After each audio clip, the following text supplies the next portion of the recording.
Hi, my name is Sam, and I bought $50 million worth of real estate without using any of my own money. I've wholesaled and flipped over 2,000 houses in the past 11 years, and I have almost 4 million followers on social media. The reason I am bragging at the beginning of this video is to give you some credibility as to why you should listen to the rest of this video. Because in the rest of this video, I'm going to give you the top 3 things that I learned in doing what I just told you. You see, I went from the middle class to doing all of that. I did not have a financial leg ahead of anyone. My dad was a very, very frugal engineer. My mom was a part-time teacher. I grew up in the middle class in the Midwest here in St. Louis, Missouri. I'm talking like we didn't have cable growing up because we wanted to save money. My parents budgeted by putting cash in envelopes in the laundry room underneath a cabinet. That's how we lived. Amazing parents, great childhood. We just would go out to Taco Bell once a month and all eat for $5. That's all fine. I'm just telling you, I didn't have a financial silver spoon in my mouth yet. I am a multimillionaire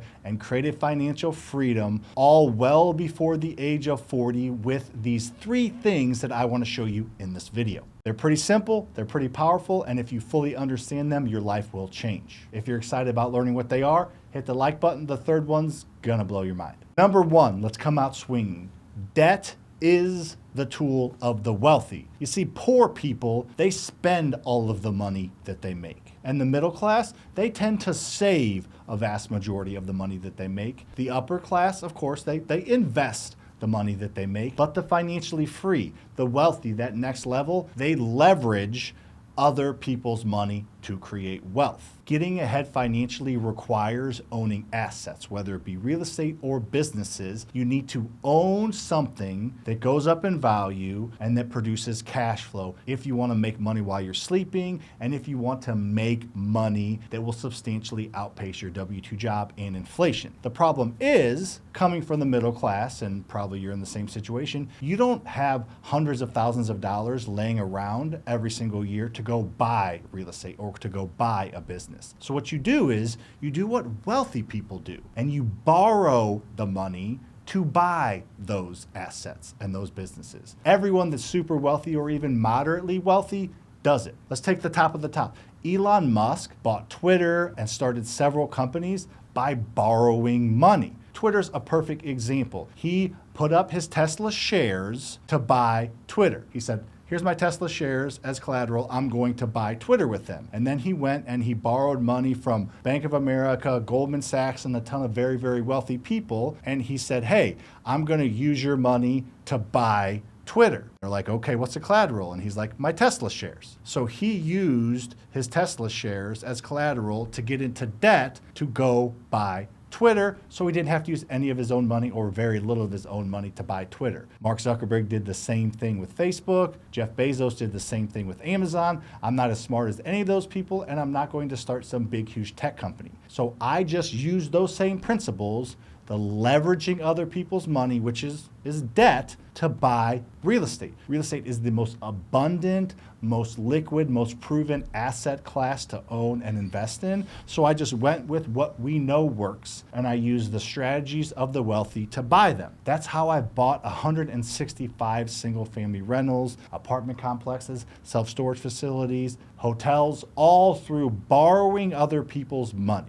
Let's say this is whatever asset you're looking to buy. What you do is you borrow money to buy this asset, and then you rent out the asset or produce cash flow with the asset. So you're collecting cash flow in this asset, and you collect the cash flow and you pay back some of it to who you borrowed the money from. You collect the cash flow and then you pay back who you borrowed the money from. You collect the cash flow and you pay back who you borrowed the money from. If you do it the right way, you're still making money on an asset that you use debt to buy. You're paying back who you borrowed the money from, and then eventually, if you did it right, you're going to be collecting money and they're going to be paid off, or you're not going to have to pay anybody. You get all the benefits of owning assets, the growth, the cash flow, the making money while you sleep, and you didn't use any of your own money to buy that asset or business or real estate. This is called properly leveraging debt to create wealth. All wealthy people do it. If you want to understand it fully, I have a lot of other videos on this channel that talks about that. But for now, let's move on to tip number 2. Tip number 2, before we get to the crazy one, tip number 3 is being okay with failure. Failure is a part of the journey, and that may sound simple, and you may think of, hey, I'm going to skip this video because that's a dumb take and it doesn't even make sense. Listen, if you expect to fail, and in fact you encourage failure, you'll get to where you want to go quicker. If you do what you're probably doing, and what 99% of people do, is you avoid failure. Yet, failure is necessary for success. So if you circle that, if you avoid failure, you avoid success. So many people don't have the expectation that they're going to fail, or they fail and they give up because they don't understand that you need to fail in order to succeed. So if your ego or your pocketbook or whatever it is won't allow you to seek failure, then you're gonna fail at life. You're gonna fail the ultimate test because you're afraid to fail a little bit along the way. Every single successful person you know has failed. The more success they've had, the bigger that they have failed. Amazon, again, for example, they have so many things that they've tried that failed. They had something where you could put all your gift cards into one place and use them. That failed. They tried to release some destination booking software. That failed. They have tried and failed so many times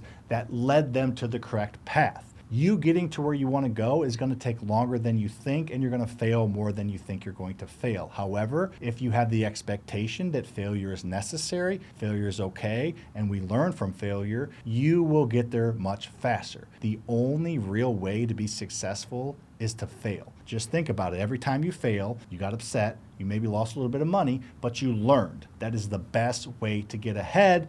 May sound simple, but I'm telling you, if you're missing one of these three things, it's probably you're afraid of failure. Just understand it's part of the process, and it's what's needed to win. All right, number 3. This one's kind of crazy. This one took me a while to understand, and the reason I came to this conclusion is because I had 2 conversations in 2021 with 2 billionaires. They didn't know each other. They didn't know I was having conversations with the other one. They don't even know each other. These were 6-month apart conversations. And the crazy thing is, though, I felt like I was in the twilight zone for the first time ever. I remember sitting in my office. I talked to one at like a meeting, mastermind I was in, and I talked to another one on my podcast. And after I talked to him on my podcast, he said some crazy stuff. I remember thinking, am I living in a simulation right now? He just said the same thing that the other billionaire said. And these people weren't billionaires because they get lucky. Sometimes you can maybe make a little bit of money and get lucky, but to get to the $1 billion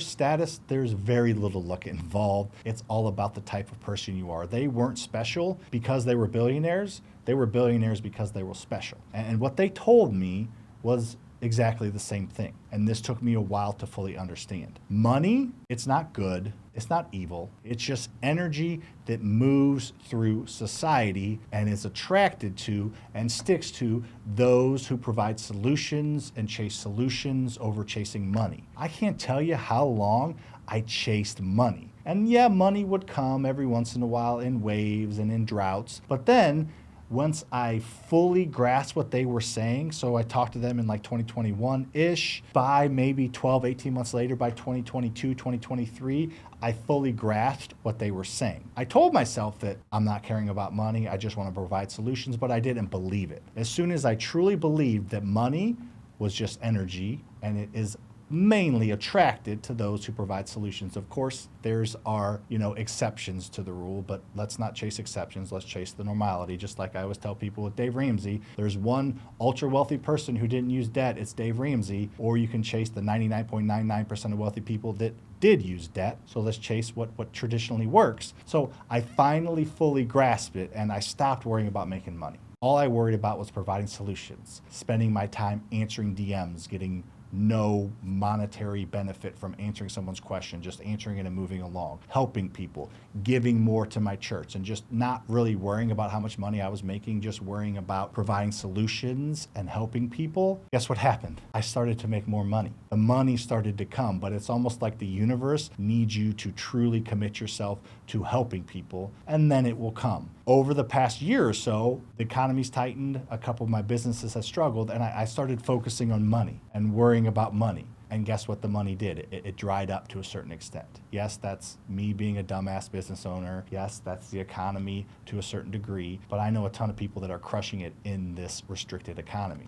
So I'm doing my best, and part of the reason I make this video is to focus again on providing solutions and helping people. Yes, I can make money doing that. There's nothing wrong with that, and the money will come, but I need to focus on help and support, not on money. Do it long enough, and I think the floodgates will open up again. Those are my 3 things. Leverage and debt are key to create wealth. I've seen it over and over again. Failure is what you're avoiding, but it's what you need. And finally, don't chase money, chase solutions, and the money will come. Those are my 3 pieces of advice, doing what I've done, which is more than some and a lot less than a ton. I fully understand that. If you appreciated this, subscribe, like button, throw anything you want in the comment section, and we will chat there. See ya.